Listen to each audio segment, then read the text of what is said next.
most important from NJ Transit's perspective are a couple of key things that sort of cross-cut what we've heard so far and what we're going to be hearing about later. We are a public transit agency. We provide transit service. And it's very important that we have the ability to have access to our system and that we provide mobility to our communities and to people that want to use our system.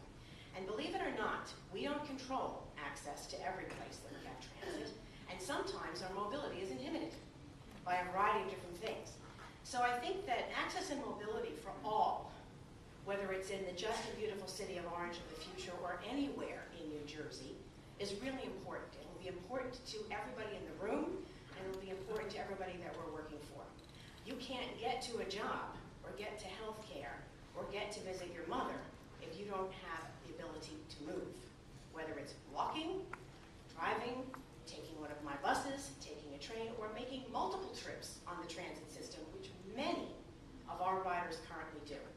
It's important also to note that we move more people by bus in this state than we do by rail and light rail combined. And these are people who live in the communities that we serve, we all serve.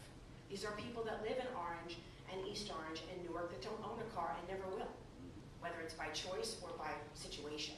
So it's really critical to us that we're able to continue to provide the service that we need to provide to people who depend upon us.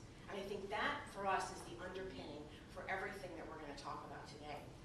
I think the other thing that we have to realize is that transit doesn't come cheap, and the ability to maintain our service is not an inexpensive proposition. And I hope that when we're talking about partnership going forward, we'll be partnering with you and you'll be partnering with us to make sure that some level of stability continues for that kind of service, because that is really the key here.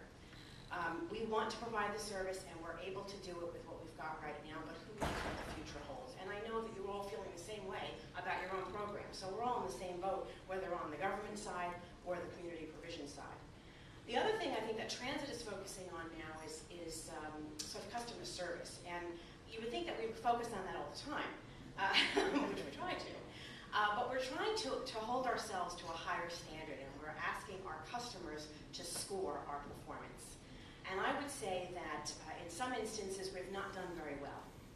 And I think you can go to our website and see how well we've done. We are moving slightly better. I will say that I'm happy to report that people who use our bus system actually are pretty pleased with our bus system. The people that use our rail system are not very pleased. I don't know what that has to, I use both, so I think they're all pretty good. But needless to say, I think that for NJ Transit's core mission and going forward, the ability to continue to provide a level of service that people will find attractive and people will want to use, whether they need to or not, is really important to us, and I think it's important to what you all are working on as well. But I think one of the things that Richard asked was, what are the programs that we have available to us at Transit that can bridge the gap between what we are, which is an operating agency, and land use and planning and people and activity and creation of some exciting places that transit can serve or transit is serving now. And the program that I direct is called Transit Friendly Planning, and it is a planning program that we have some funds available for. We have technical on-call consultant assistance. We've worked with Orange, we've worked with Newark, and I'll talk a little bit about that to finish out the question.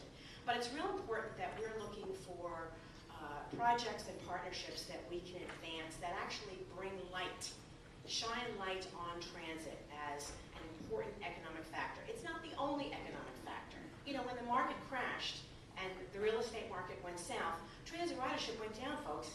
People weren't working. People weren't riding the trains.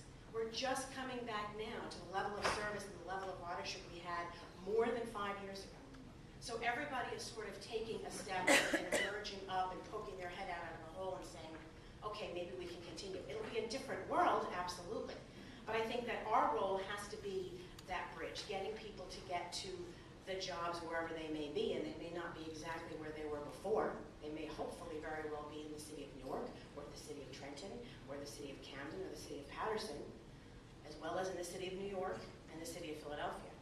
And I think that our program is looking for opportunities to work with both municipalities who are our traditional partners, as well as you all, community organizations, individual people, developers. They're not evil, they're good, they can be used for good, and the federal government. And to that end, one of the things that I